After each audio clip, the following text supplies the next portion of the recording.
Hello, آج ہم discuss کریں گے summary a tale of two cities by Charles Dickens. اس ناول کی کہانی کا آغاز نومبر 1775 کی ایک سرد رات سے ہوتا ہے جب مسٹر جاروس لوری لندن ٹیلسن سنز بینک کے ایک سینئر عہدیدار ہیں۔ یہ مسٹر جاروس لوری فرانس جانے کی غرض سے ڈاور کا سفر اختیار کرتے ہیں۔ ٹھیک ہے، تو پہلا کریکٹر جو سامنے آیا ہے وہ ہے مسٹر جاروس لوری۔ ٹھیک ہے، جاروس لوری جو ہے وہ سب سے پہلا کردار ہے ہمارا، اور یہ کیا کرتے ہیں، لندن ٹیلسن بینک کے ایک سینئر عہدیداران ہیں۔ فرانس جانے کی غرض سے یہ ڈاور کے سفر اختیار کرتے ہیں۔ ڈاور پہنچنے پر انہیں لوسی مینٹ ملتی ہے۔ دونوں کی منزل پیرس ہے۔ لوسی مینٹ دوسری ایک جو کریکٹر ہمارے سامنے آیا ہے لوسی مینٹ کا، یہ ہیروئن بھی ہے اس ناول کی آئی تھنک، اور دونوں کی منزل پیرس ہے۔ پیرس پہنچنے کے بعد دونوں پیرس کے مضافات سینٹ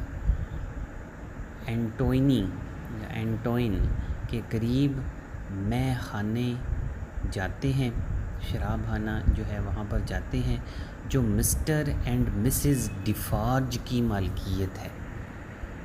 یہ دونوں لندن سے تعلق رکھنے والے ایک بوڑھے شخص ڈاکٹر الیگزینڈر مینٹ سے ملنے آئے ہیں، جو 18 سال کی طویل قید کے بعد حال ہی میں بیسٹائل سے رہا ہوا ہے۔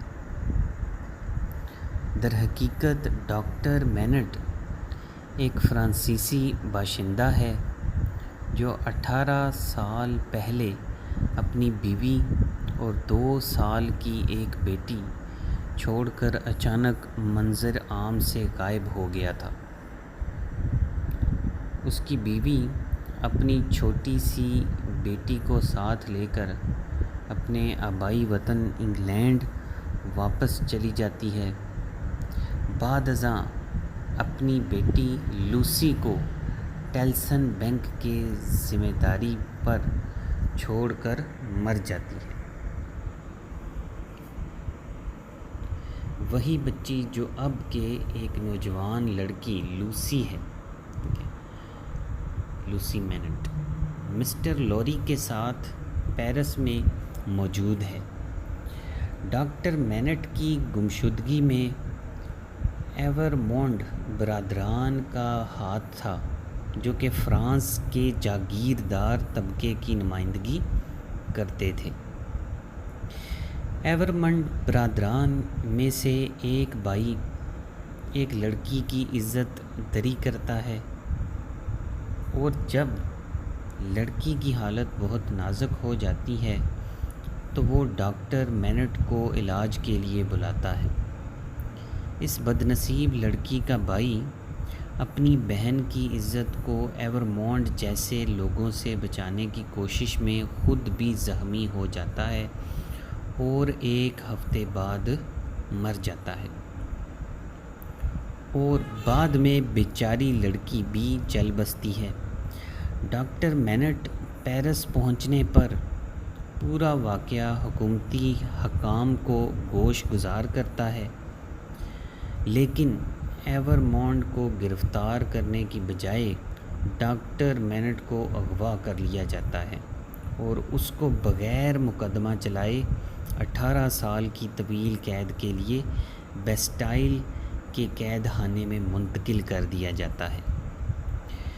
اپنی قید کے 10ویں سال میں ڈاکٹر مینٹ ایک تحریر میں وہ ہر بات اور واقعہ قلم بند کرتا ہے جو اس کے ساتھ ماضی میں پیش آ چکا ہے، اس امید کے ساتھ کہ کسی دن اس تحریر کے ذریعے کوئی بھی شخص حقائق سے آگاہ ہو سکتا ہے اور وہ اسے اسی جگہ چھپا دیتا ہے جہاں وہ قید کے دن کاٹ رہا ہوتا ہے۔ جیل میں قسمت ڈاکٹر مینٹ پر ایک اور کاری وار کرتی ہے جب وہ اپنا ذہنی توازن کھو دیتا ہے اور اس حقیقت سے بے خبر کہ وہ ایک ڈاکٹر ہے، وہ جوتے بنانا شروع کر دیتا ہے، حتیٰ کہ 18 سال بعد اس کی غیر متوقع رہائی بھی اس کی حالت میں کوئی بہتری نہیں لاتی۔ لوسی اور مسٹر جاروس لوری پیرس کے ایک میخانے پر ڈاکٹر مینٹ سے ملتے ہیں اور تب یہ حقیقت آشکار ہوتی ہے کہ لوسی اسی ڈاکٹر مینٹ کی بیٹی ہے۔ بعد ازاں لوسی اور مسٹر لوری ڈاکٹر مینٹ کو ساتھ لے کر لندن کی طرف عازم سفر ہو جاتے ہیں۔ اس طرح 5 سال گزر جاتے ہیں۔ 1780 میں ڈاکٹر مینٹ، جو اپنی بیٹی کی محبت اور توجہ کے باعث صحت یاب ہو کر اپنی زندگی کی طرف لوٹ چکا ہے، اب لندن میں رہائش پذیر ہے، جہاں اسے اس ایک طرف مسٹر لوری جیسے دوست کا ساتھ ملتا ہے اور دوسری طرف 2 اور لوگ اس کی زندگی میں شامل ہوتے ہیں، جن میں سے ایک چارلز ڈارنے ہے جو اصل میں ایک فرانسیسی ہے اور دوسرا سڈنی کارٹن ہے جو کہ انگلینڈ سے تعلق رکھتا ہے۔ اب یہ 2 کیریکٹر اور ہمارے سامنے آئے ہیں، یہ بھی آپ نے یاد رکھنے ہیں جی، کہ مسٹر لوری سے ہم چلے تھے، پھر ڈاکٹر مینٹ اور اس کی بیٹی لوسی مینٹ، اور اب یہ کردار ہے چارلز ڈارنے، ٹھیک ہے، یہ کردار ہیرو بھی ہے، ٹھیک ہے، اور اس کے بعد یہ ایک فرانسیسی ہے اور دوسرا کردار ہے سڈنی کارٹن جو کہ انگلینڈ سے تعلق رکھتا ہے۔ چارلز ڈارنے دراصل ایورمونڈ برادران میں سے ایک کا بیٹا ہے، لیکن فی الحال وہ بذات خود ان تمام مصائب سے بے خبر ہے جو کہ ڈاکٹر مینٹ کو ایورمونڈ برادران کی وجہ سے ماضی میں جھیلنے پڑے۔ ڈاکٹر مینٹ بھی اس مرحلے پر ڈارنے کی اصل حیثیت سے واقف نہیں۔ ڈارنے اور کارٹن دونوں لوسی کی محبت میں گرفتار ہو کر اسے شادی کی پیشکش کرتے ہیں، لیکن لوسی ڈارنے کا انتخاب کرتی ہے۔ کارٹن لوسی کی شادی کے بعد بھی ڈاکٹر مینٹ کے گھر اکثر آتا ہے۔ چارلز ڈارنے اور سڈنی کارٹن کے درمیان بہت زیادہ مشابہت پائی جاتی ہے، یعنی ان کی شکل بھی آپس میں ملتی ہے، جو کہ آگے چل کر ناول کی کہانی میں ایک اہم کردار ادا کرتی ہے۔ کچھ سال بیت جاتے ہیں۔ 1789 کا سال ہے، یعنی 1789 میں فرانس اپنی تاریخ کے بدترین حالات سے دوچار ہے۔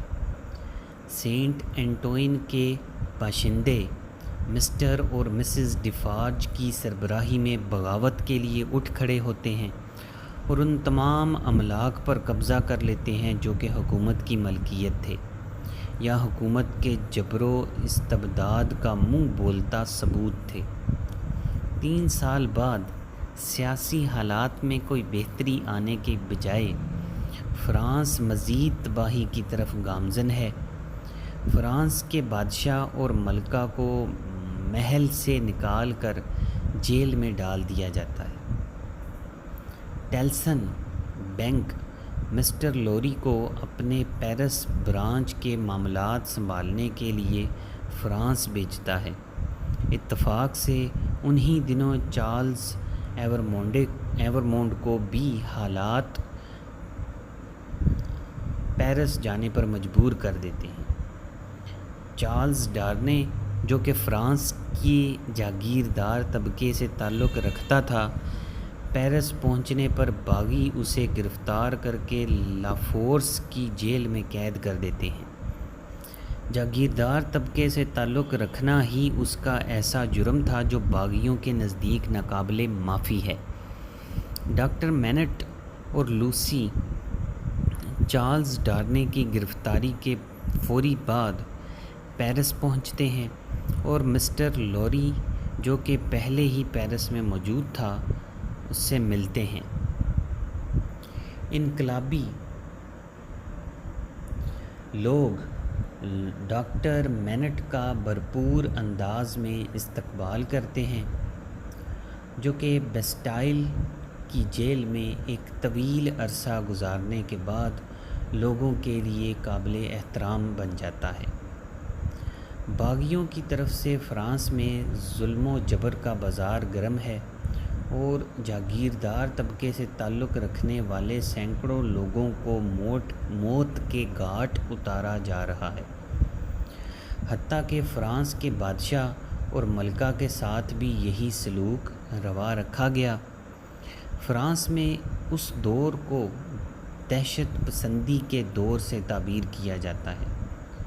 15 ماہ کے تکلیف دہ انتظار کے بعد ڈارنے کی رہائی ڈاکٹر مینٹ کی انتہائی کوشش کے بعد عمل میں آتی ہے، لیکن قسمت کی ستم ظرفی کے ڈارنے کو دوبارہ اسی رات گرفتار کر لیا جاتا ہے اور اب ڈارنے کو مسٹر اور مسز ڈیفارج اور ایک اور شخص جو کہ ابھی گمنام ہے کی طرف سے مجرم ٹھہرایا جاتا ہے۔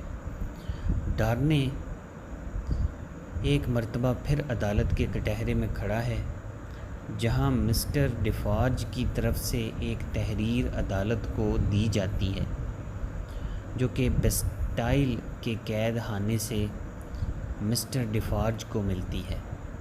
یہ خط ڈاکٹر مینٹ کا تحریر کردہ ہے، جس میں وہ ایورمونڈ برادرز کے پورے خاندان کو مجرم قرار دیتے ہوئے انہیں سخت سے سخت سزا کا حقدار ٹھہراتے ہیں۔ تحریر عدالت میں بآواز بلند پڑھی جاتی ہے۔ اب عدالت اور باغیوں کا ہجوم جو عدالت میں موجود تھا، دونوں کی ہمدردیاں ڈارنے کے ساتھ یکا یک ختم ہو جاتی ہیں، جس کا نتیجہ ڈارنے کی سزائے موت کے اعلان کی صورت میں نکلتا ہے۔ ڈارنے کو کانسیگری